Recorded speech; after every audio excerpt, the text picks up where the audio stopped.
You say he's a diabetic. He says he's a diabetic now, even though apparently he told the police. So the police are either lying in a police report, in which case they should be kicked off the force, lying in a police report, in which case they should be kicked off the force. Okay. 584. Good morning, Mr. Clovis. Your appearance. Bill Columbus, P3434 on the defendant. Mr. Pastor, The defendant here. Oh, here it is. your name, sir? Good morning, Woodruff, Pastor. Okay, Mr. Bologna. Anthony Bologna, City Trent. So you want to argue your motion now? Sure. I don't need to hear about the one with, how do I say this? I'm not, I would not have scheduled this for hearing at all if it was still over the motion to withdraw the plea. It was a motion to withdraw the plea, was denied. Correct. It's a motion for reconsideration. But you filed a motion for reconsideration. I didn't know that you were asking for a Ginther hearing before. You mentioned something about ineffective assistance and Right. go ahead. Why don't you proceed? We would like a Ginther hearing concerning this because on October 7th of last year, Bobbins's being represented by the prior attorney. He had a medical consultation quite in depth, and it does show the diabetes he suffered from. And I guess ultimately is this, they're claiming by hearsay police report that he said he wasn't a diabetic when asked on the road, or I don't know where, that they allege. Even if that was true, we deny it, but even if it was true, it's a manifest injustice that he pled guilty, that it was artificially high, his blood alcohol level. So in other words, if DNA is somebody's convicted of murder, rape, and DNA later shows something, well, you know what? It's not a manifest injustice. I understand that that's the. Do you have a medical record that tells me, a doctor that tells me that he's a diabetic? Yes, Ron. Is it saying a report, or am I going to be asked to interpret numbers here? No. That he's a pre-diabetic. And Your Honor, I'm a pre-diabetic and I have to take a shot and 3 pills every day.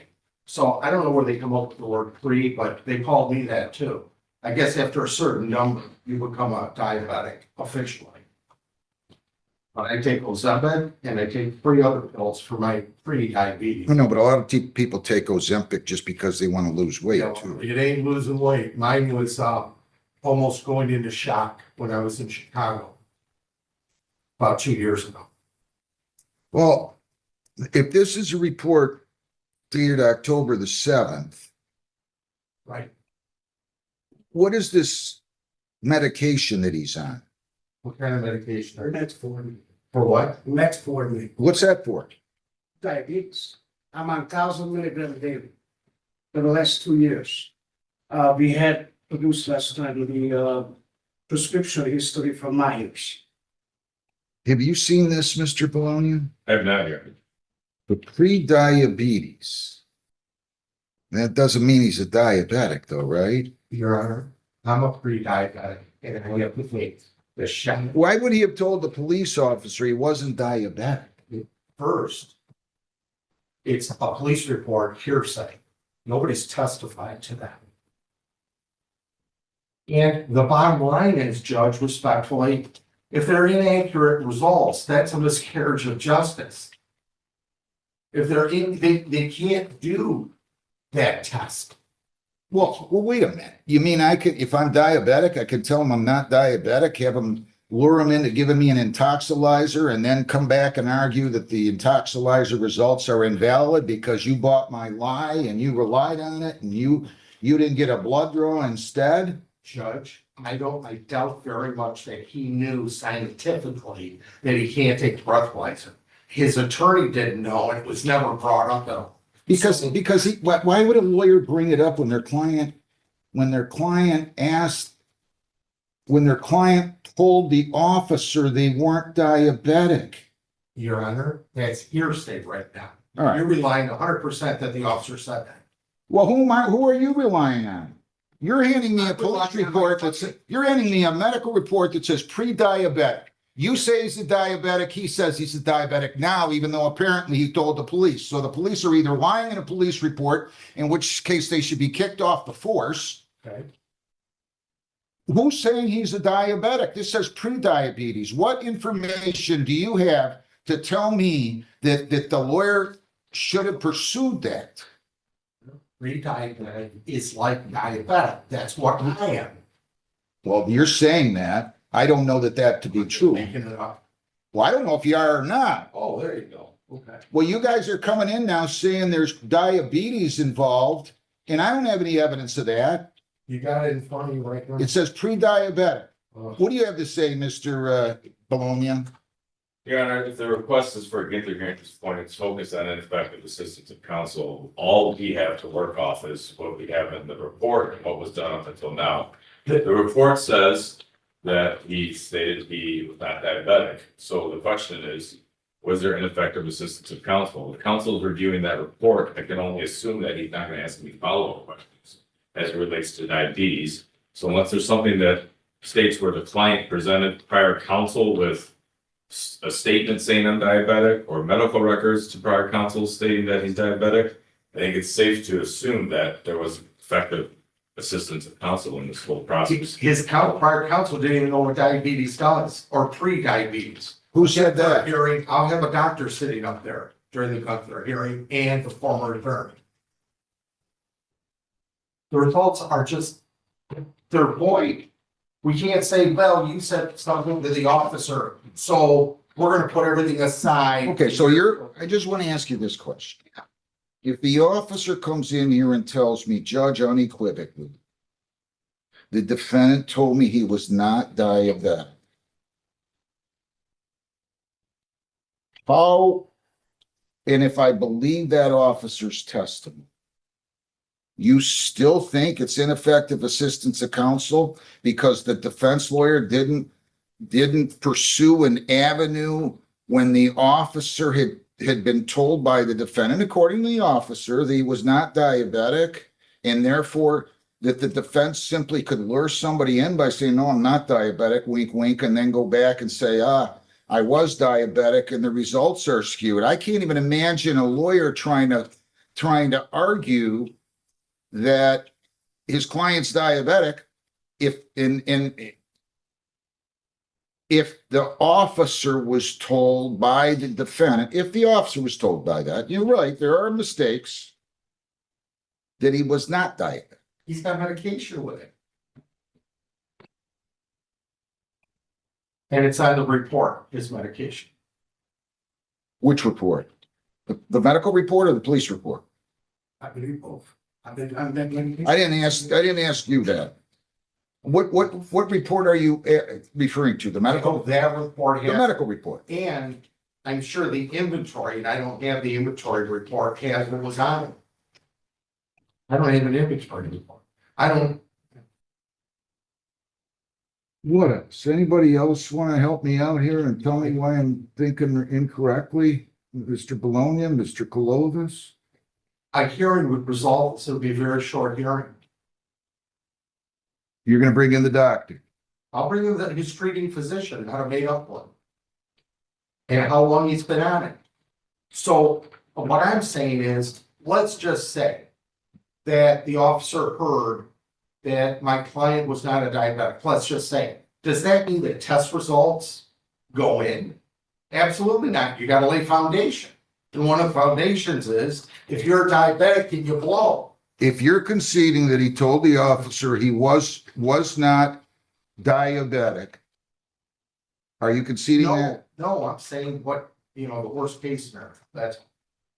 I haven't seen a video, I haven't seen it. I can't imagine me or any other judge throwing out a case on the basis that they should have administered a blood draw as opposed to a breathalyzer if the officer was told and the court believes that it's truthful testimony that the defendant told the officer he's not diabetic. I can't imagine me throwing out a case saying, it's a miscarriage of justice. He should have been a mind reader. He should have been Houdini. He should have been to read everything. Nobody says throw it up. What we're saying is those results, if all true, the breathalyzer results are excluded.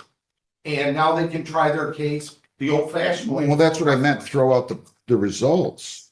Correct. You know, that's like not watching a person for 15 minutes, they regurgitate and then they blow. No, that's a lot different than somebody telling an officer, I'm not diabetic, and for the officer, well, I'm gonna pretend you are. I'm gonna pretend everybody's diabetic because they could be lying to me. They could be luring me in. I'll give you your hearing, but I hope you're not wasting the court's time.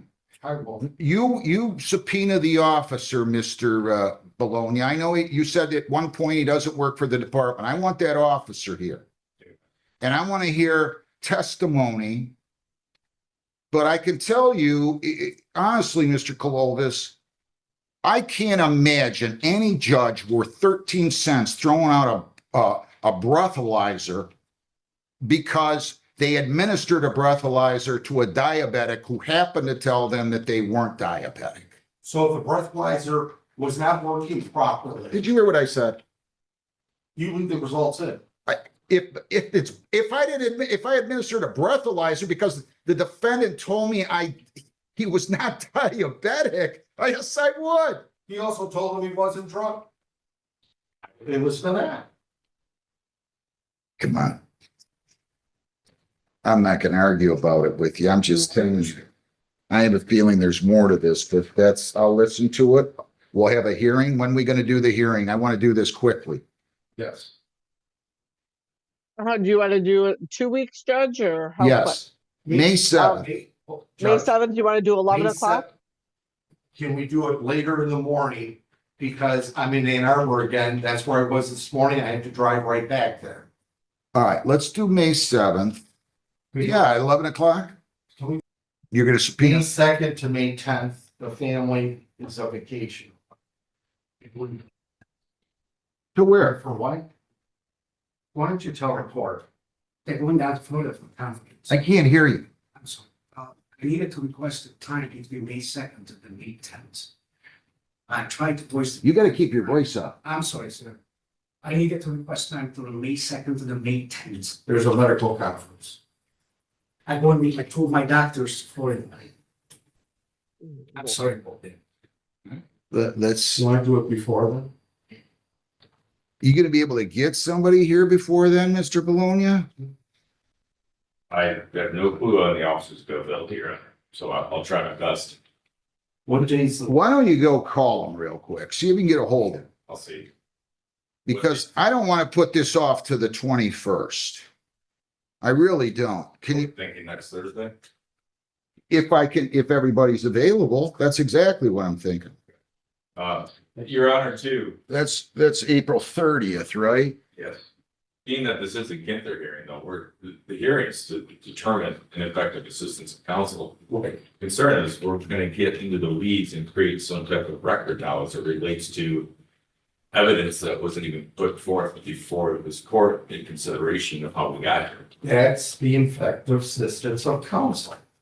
Well, my view is should be more focused on, did counsel even know about this diabetes? Is there any evidence that counsel was aware of this? Well, of course, that's all part of it. I guess we'll find out. They have to prove essentially that the defendant is diabetic.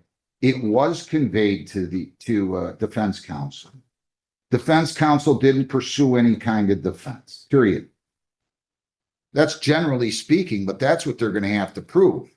I think your point in your brief is well taken. Why I'm so frustrated is because I just can't imagine somebody, a lawyer, reading in a police report that his client admitted that he was not diabetic, or at least told the police he was not diabetic, and then faulting the lawyer for not pursuing a claim that the intoxilizer or breathalyzer shouldn't have been administered because he's a diabetic.